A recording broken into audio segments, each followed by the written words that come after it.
گناہ کو پھیلانے کا ذریعہ بھی مت بنو، کیونکہ ہو سکتا ہے آپ تو توبہ کر لیں، پر جس کو آپ نے گناہ پر لگایا ہے وہ آپ کی آخرت کی تباہی کا سبب بن جائے۔ کسی کی مدد کرنے کا سب سے آسان طریقہ یہ بھی ہے کہ اسے لفظوں کا تحفہ دے، ایسے الفاظ جس سے اس کا حوصلہ بڑھے۔ تم کسی کا کچھ مت بگاڑو، اللہ رب العزت تمہارا کچھ بگڑنے نہیں دے گا۔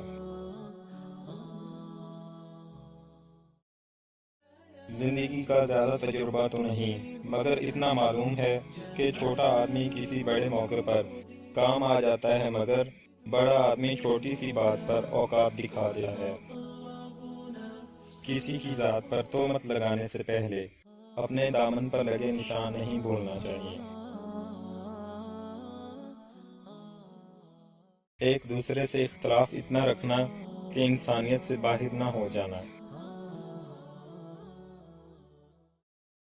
اپنی ذات میں ایک ایسا انسان ڈھونڈو جسے صرف اپنے لیے نہیں دوسروں کے لیے بھی جینا آتا ہو۔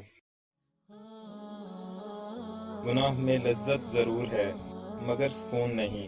گناہ کا موقع نہ ملنا بھی اللہ کی نعمتوں میں سے ایک نعمت ہے۔